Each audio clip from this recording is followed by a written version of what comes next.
My name is Emily Carter, and for a long time I thought I had my life figured out. I grew up in a small town in Ohio, the kind of place where everyone knows everyone, and gossip spreads faster than the wind. I was the middle child of 3, with an older brother named David and a younger sister named Claire. My childhood was ordinary in many ways, but David always stood out as the protective older brother. He was 2 years older than me, tall, charming, and the kind of boy who could talk himself out of trouble.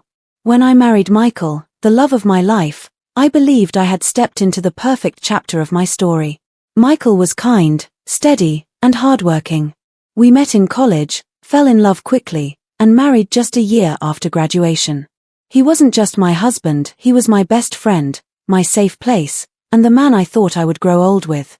Together, we built a life filled with laughter, plans for the future, and the kind of small joys that make a marriage strong.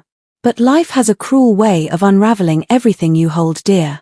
It started one rainy night when my phone rang at 2 a.m. No one calls at that hour with good news. Michael had been in a car accident on his way home from a late shift. By the time I reached the hospital, it was too late. He was gone. The man I had promised forever to was taken from me in the blink of an eye.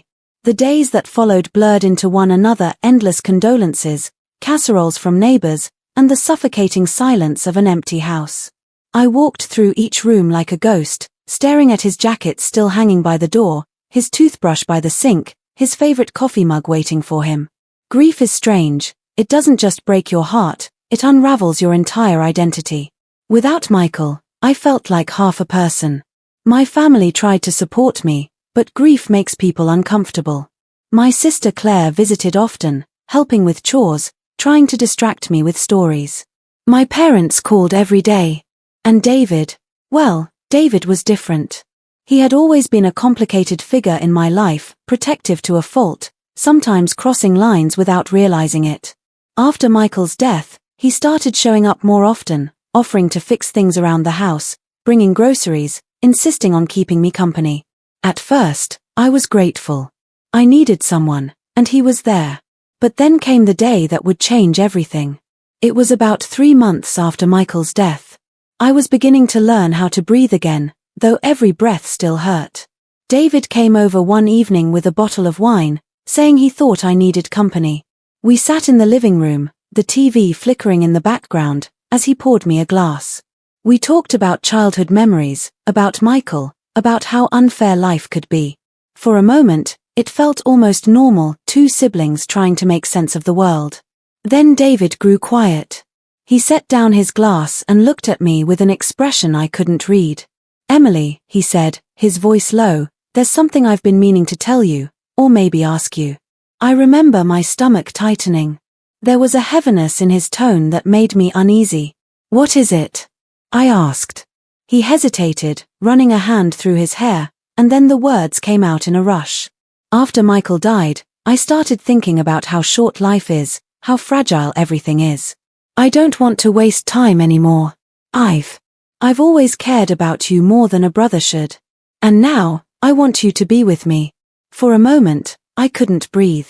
The room seemed to spin, the wine glass slipping in my hand. "David," I whispered, my voice trembling. "What are you saying?" He leaned closer, his eyes intense. "I'm saying that I love you, Emily. I've loved you for years. And now that Michael's gone, maybe this is fate's way of giving us a chance."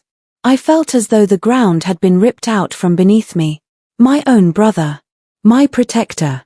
The person I had trusted all my life, saying something so unthinkable. "David, no," I said firmly, setting down my glass. "That's not love. That's not right. You're my brother." But he didn't back down. Instead, he looked almost desperate. "Why not? We've always had a connection. People fall in love in unexpected ways all the time. I can take care of you, Emily. I can give you the life Michael would have wanted for you." Tears burned my eyes, but not from grief this time, from anger, shock, and betrayal. "Michael would never have wanted this," I snapped. "And I don't want this. I need you as my brother, nothing more." For a long, heavy moment, we just stared at each other. Then he stood, his face hardening. Without another word, he grabbed his coat and walked out, leaving me in stunned silence. That night, I cried harder than I had in months. Not just for Michael, but for the realization that my family was no longer the safe place I thought it was. And that was only the beginning.